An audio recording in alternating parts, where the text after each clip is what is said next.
तो दोस्तों, south cinema action फिल्मों के लिए जाना जाता है। यहाँ की एक्शन फिल्में हिंदी पट्टी में भी बहुत पसंद की जाती है। केजीएफ, बाहुबली, कांतार और पुष्पा जैसी फिल्मों की बम्पर सफलता इसकी गवाह है। और साउथ में कोई स्टार नहीं होता, बल्कि सभी सुपरस्टार होते हैं। हर किसी का एक खास परिचय होता है, जैसे कि एक्शन प्रिंस, रॉकिंग स्टार और पावर स्टार। उसी तरह एक सुपरस्टार नानी है, जिनको नेचुरल स्टार कहा जाता है। तो दोस्तों, आज हम नानी की दशहरा मूवी को एक्सप्लेन करने वाले हैं। वीडियो अच्छा लगे तो वीडियो को लाइक जरूर कीजिएगा और इसी तरह के वीडियोस पाने के लिए आप हमारे चैनल को सब्सक्राइब भी कीजिएगा, ताकि आपको इसी तरह के लेटेस्ट और फ्रेश कंटेंट मिलते रहे। तो दशहरा फिल्म की कहानी शुरू होती है बीरलापल्ली गांव से, जहां लोग शराब पीते रहते हैं। बिना शराब के उनकी जिंदगी बेहाल है और बीरलापल्ली गांव का हर एक इंसान शराब पीता है। दरअसल वो लोग कोयले की खान में काम करते हैं और बहुत मेहनत भी करते हैं। इसके लिए उन्हें ऐसा लगता है कि शराब पीना बहुत जरूरी है। और इसी गाँव में हम धरनी नाम के एक छोटे से बच्चे को देखते हैं, जो की वेनिला नाम की एक लड़की से प्यार करता है। और धरनी का एक और दोस्त है जिसका नाम सूरी है। और धरनी और सूरी दोस्त नहीं बल्कि भाई की तरह हैं। और धरनी और सूरी एक दूसरे के लिए कुछ भी कर सकते हैं, किसी भी हद तक जा सकते हैं। और फिर एक दिन जब धरनी को मालूम चला कि सूरी भी वेनिला को प्यार करता है,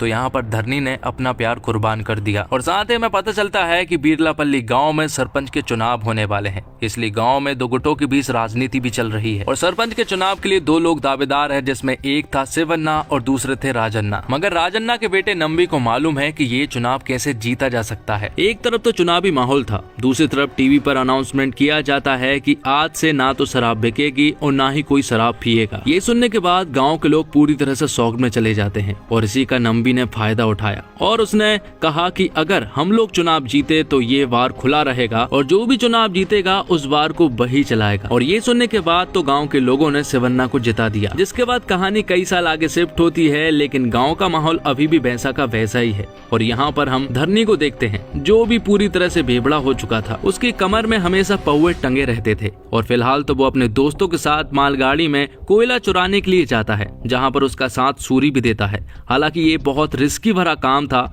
लेकिन सूरी और धरनी बहुत ज्यादा निडर थे। यहाँ से निकलने के बाद वो एक जश्न मनाते हैं और उनका पीछा करते करते पुलिस भी यहाँ पर आ चुकी थी। लेकिन नशे की हालत में होने के कारण धरनी उन पुलिस वालों को थप्पड़ मार देता है, तो पुलिस वाले भी उसे अरेस्ट कर लेते हैं। लेकिन जैसे ही वो जेल में जाता है तो यहाँ पर धरनी उनके सामने ऐसे बिहेव करता है कि वो बहुत ज्यादा फट्टू है। तो यहाँ पर पुलिस वाले सोचते हैं कि शायद नशे की हालत में होने के कारण उसने गलती से थप्पड़ मार दिया होगा, इसलिए पुलिस वाले धरनी, सूरी और उसके सभी दोस्तों को छोड़ देते हैं। तो आगे हम देखते हैं कि बीरलापल्ली गांव में फिर से चुनाव होने थे। तो राजन्ना अपने बेटे नंबी से कहते हैं कि उन्हें ये चुनाव भी किसी भी हालत में जीतना होगा, इसलिए वो लोग एक अनाउंसमेंट करवाते हैं, जिसमें कि कहा गया था कि गाँव में क्रिकेट टूर्नामेंट होगा और जो भी उस टूर्नामेंट को जीतेगा उस टीम के एक आदमी को बार के कैशियर के रूप में चुना जाएगा। अब क्योंकि बीरलापल्ली एक छोटा सा गांव था, इसलिए कैशियर की जॉब उनके लिए एक बहुत बड़ी जॉब थी। और आगे हम वेनिला को देखते हैं, जो कि आंगनवाड़ी में टीचर थी और अपने घर को चलाने के लिए वो ये काम करती है। और साथ ही आंगनवाड़ी से ही वो कुछ सब्जियां और अंडे वगैरह भी चुराती है। और यहीं पर हमें पता चलता है कि वेनिला और सूरी एक दूसरे से प्यार करने लगे हैं। दोनों एक दूसरे के लिए कुछ भी कर सकते हैं। दोनों ने ये सपना देखा है कि वो जल्द से जल्द शादी कर ले, लेकिन सूरी कुछ नहीं करता है, वो तो बस कोयला चुराता है, इसलिए उसके घर वाले नहीं मान रहे हैं। और फिर कुछ दिनों के बाद वेनिला की माँ वेनिला से कहती है कि कल उसके लिए लड़के वाले देखने के लिए आ रहे हैं। ये सुनने के बाद वेनिला का दिमाग खराब हो जाता है और वो तुरंत ही सूरी के पास पहुंचती है और उसे ये बात बताती है, कल उसे देखने के लिए लड़के वाले आ रहे हैं। और साथ ही यहाँ पर वेनिला सूरी से कहती है कि अगर मेरी शादी तुमसे नहीं हुई तो वो मर जाएगी। ये बात जब धरनी सुनता है तो वो पूरी तरह से बौखला जाता है और तुरंत ही वेनिला के घर पर पहुंच जाता है। वो यहाँ पर वेनिला की माँ से कहता है कि वेनिला और सूरी एक दूसरे से बहुत प्यार करते हैं, तो उनकी शादी क्यों नहीं कराई जा रही है। जिस पर कि वेनिला की माँ धरनी से कहती है कि सूरी सिर्फ कोयला चुराने का काम करता है और ऐसे तो वो किसी भी लड़की को अपने हाथ में नहीं दे सकते, इसलिए अगर सूरी अगर कुछ अच्छा करेगा तो जरूर वो लोग वेनिला की शादी उससे करा देंगे। तो यहाँ पर धरनी वेनिला की माँ से कहता है कि हर बार टूर्नामेंट हम ही जीतते हैं और इस बार जो भी क्रिकेट टूर्नामेंट जीतेगा उसे बार में कैशियर की जॉब मिलेगी। तो अगर सूरी को ये जॉब मिल जाती है तब आप वेनिला की शादी सूरी से कराएंगे। जिस पर कि वेनिला की माँ हाँ कर देती है। अब अगले दिन नंबी धरनी को बुलाता है। दरअसल नंबी को मालूम है कि धरनी बहुत अच्छा क्रिकेट खेलता है और वो लोग इस टूर्नामेंट को जरूर जीतेंगे, इसलिए नंबी यहाँ पर धरनी से कहता है कि उन्हें ये टूर्नामेंट हारना होगा। दरअसल नंबी कैशियर की जॉब अपने एक आदमी को दिलवाना चाहता है और साथ ही नंबी यहाँ पर धरनी से ये भी कहता है कि अगर वो मना करेगा तो वो उसकी टांगे तोड़वा देगा। क्योंकि नंबी खुकार किस्म का आदमी है। तो अगले दिन मैच शुरू होता है, जहां पर धरनी का क्रिकेट मैच में बिल्कुल भी ध्यान नहीं लग रहा था। दरअसल नंबी की बातें उसके दिमाग में घूम रही थी, इसलिए वो क्रिकेट ठीक ढंग से नहीं खेल पा रहा था। सामने वाली टीम ने 264 रन बनाए थे और यहाँ पर आधी टीम सिमट चुकी थी समेत सूरी के, और धरनी ने पैर में चोट लगने के बहाने से बैटिंग करने के लिए नहीं गया था। लेकिन जब वो वेनिला को उदास देखता है और वेनिला जब कहती है कि शायद अब उसकी शादी सूरी से नहीं हो पाएगी और शायद अब वो ठीक से नहीं जी पाएगी, ये सुनने के बाद तो धरनी का दिमाग खराब हो जाता है। वो तुरंत ही बैटिंग करने के लिए जाता है और सामने वाली टीम के वो छक्के छुड़ा देता है और इस मैच को आसानी से जीत लेता है। जिसके बाद कैशियर की जॉब सूरी को मिलने वाली थी अगले दिन से। तो अब सूरी कैशियर बनने वाला था और जो टीम जीती है उन्हें 15 दिन तक फ्री शराब मिलेगी। इसलिए धरनी, सूरी और उसके सभी साथी खूब शराब पीते हैं। लेकिन नंबी के आदमियों के मुंह उतरे हुए थे, क्योंकि कैशियर की जॉब उन्हें मिलनी थी। इसलिए वो लोग सूरी से झगड़ा कर लेते हैं और उन्हें झगड़ते हुए यहाँ पर धरनी देख लेता है। और जब धरनी देखता है कि उन लोगों ने सूरी की कॉलर पकड़ी हुई है, तो धरनी यहाँ पर आकर उन्हें बुरी तरह से मारता है। जिसके बाद धरनी और उसके सभी दोस्तों को जेल हो जाती है, जबकि नंबी के एक भी दोस्तों को जेल नहीं हुई थी। वो लोग समझ जाते हैं कि ये सब कुछ नंबी ने करवाया है। जिसके बाद उन्हें जेल में बुरी तरह से टॉर्चर किया जाता है और थोड़ी ही देर के बाद यहाँ पर शिवन्ना आ जाते हैं। शिवन्ना की भी अच्छी खासी जान पहचान है, इसलिए शिवन्ना उन लोगों को जेल से छुड़वा देते हैं। जिसके बाद सूरी शिवन्ना से कहता है कि इस बार का सरपंच का चुनाव उन्हें लड़ना चाहिए, हम लोग आपका पूरा साथ देंगे क्योंकि राजन्ना अपनी मनमानी करता है। ये सुनने के बाद शिवन्ना भी मान जाते हैं। जिसके बाद सरपंच के चुनाव का प्रचार प्रसार शुरू हो जाता है। लेकिन अब प्रॉब्लम ये है कि ये चुनाव कैसे जीता जाए, क्योंकि गाँव के सभी लोग बेवड़े थे और उन्हें शराब नहीं मिली तो वो कुछ भी कर सकते हैं। और क्योंकि बार भी राजन्ना का ही था, इसलिए सभी लोग वोट भी उन्हें ही देंगे। जिस पर कि वेनिला अपनी राय देती है। वो उनसे कहती है कि इस गांव में सिर्फ आदमी ही नहीं रहते बल्कि औरत भी रहती है, और अगर सभी औरत ने आपको वोट दे दी तो ये चुनाव आप ही जीतेंगे। जिसके बाद एक मीटिंग रखी जाती है और गाँव की सभी औरतों की बातें और प्रॉब्लम सुनी जाती है। और उसमें सभी औरतों ने सिर्फ एक ही बात रखी थी कि आदमियों के दारू पीने का टाइम निर्धारित होना चाहिए। वो चाहती हैं कि आदमी लोग कम से कम टाइम से घर पहुंचे। ये सुनने के बाद शिवन्ना उनसे कहते हैं कि वो वादा करते हैं कि जब वो चुनाव जीत जाएंगे तो बार भी उनके कंट्रोल में आ जाएगा। जिसके बाद वो लोग बार के समय को निर्धारित कर देंगे। ये सुनने के बाद सभी औरतों ने शिवन्ना को ही वोट दिया था और शिवन्ना भारी बहुमत से जीत चुके थे। शिवन्ना सरपंच बन चुके थे, सूरी कैशियर बन चुका था और धरनी को उप सरपंच बना दिया गया था। और फिर कुछ दिनों के बाद हम देखते हैं कि वेनिला और सूरी की शादी होने वाली थी और वेनिला बहुत ज्यादा खुश थी क्योंकि उसका ये सपना था। लेकिन उनकी शादी के दिन धरनी ने बहुत ज्यादा शराब पी हुई थी, क्योंकि वो अंदर ही अंदर घुट रहा था, क्योंकि वो वेनिला से प्यार करता है। लेकिन वो उनकी शादी में टांग नहीं अड़ाने वाला, क्योंकि जितनी मोहब्बत वो वेनिला से करता है उससे 10 गुना ज्यादा वो सूरी से करता है। इसलिए वो कुछ भी नहीं करने वाला था। धरनी ये सारी बातें अपने एक दोस्त को बता रहा होता है, लेकिन सूरी भी उनके पास में ही खड़ा हुआ था और उसने ये सारी बातें सुन ली थी कि धरनी ने अपना प्यार कुर्बान किया है। हालांकि यहाँ पर वेनिला और सूरी की शादी तो हो जाती है, लेकिन सूरी का बिल्कुल भी मन नहीं लग रहा था। शादी हो जाने के बाद शादी वाले रात ही सूरी तुरंत ही धरनी के पास जाता है, जो कि बार में बैठा हुआ था। इससे पहले कि धरनी और सूरी आपस में कुछ बातें कर पाते, यहाँ पर ढेर सारे लोग आ जाते हैं और लोगों ने अपने फेस को कवर किए हुए थे, इसलिए उनका चेहरा ठीक से दिखाई नहीं दे रहा था। और वो लोग आते ही सूरी और धरनी के दोस्तों को मारने लगते हैं। और वो सिर्फ मार नहीं रहे थे, बल्कि वो लोग धरनी और सूरी के दोस्तों को जान से मार रहे थे। वो पूरे गाँव में उन्हें दौड़ा दौड़ा कर मारते हैं और अपनी कुल्हाड़ी और हंसिये से उन्हें बेरहमी से काट भी देते हैं। अब क्योंकि धरनी ने बहुत ज्यादा शराब पी ली थी, इसलिए यहाँ पर सूरी किसी तरह से धरनी की जान को बचाकर यहाँ से भाग निकलता है। सूरी यहाँ पर धरनी को एक साइकिल पर बैठा कर ले जा रहा होता है, लेकिन बीच रास्ते में ही एक आदमी अचानक से सूरी की गर्दन को उड़ा देता है। और ये देखने के बाद तो धरनी पूरी तरह से शॉक्ड हो जाता है। उसे समझ में ही नहीं आ रहा था कि आखिर ये क्या हो गया। और अगले दिन गांव में पूरी तरह से मातम का माहौल था। यहाँ पर धरनी के 4 दोस्त मारे गए थे, जिसमें कि धरनी पूरी तरह से टूट गया था। धरनी को मालूम है कि वो इस गम से कभी भी नहीं उभर सकता है। अब अगले दिन पंचायत की बैठक में सभी को बुलाया जाता है। धरनी के सभी दोस्त आते हैं, क्योंकि यही लोग विक्टिम थे। इससे पहले कि ये लोग कुछ बोल पाते, यहाँ पर नंबी आता है और वो सभी पंचायत के सामने इन लोगों से कहता है कि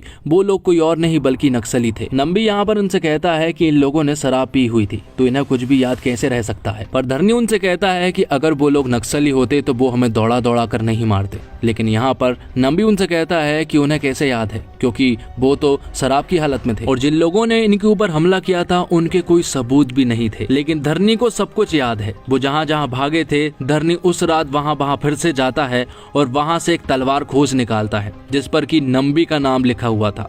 ये देखने के बाद तो उसका दिमाग खराब हो जाता है। वो तुरंत ही नंबी के घर पर पहुंच जाता है, जहाँ पर वो एक आदमी को मारकर अंदर घुस जाता है, जहाँ पर कि नंबी तो नहीं था, उसकी वाइफ थी।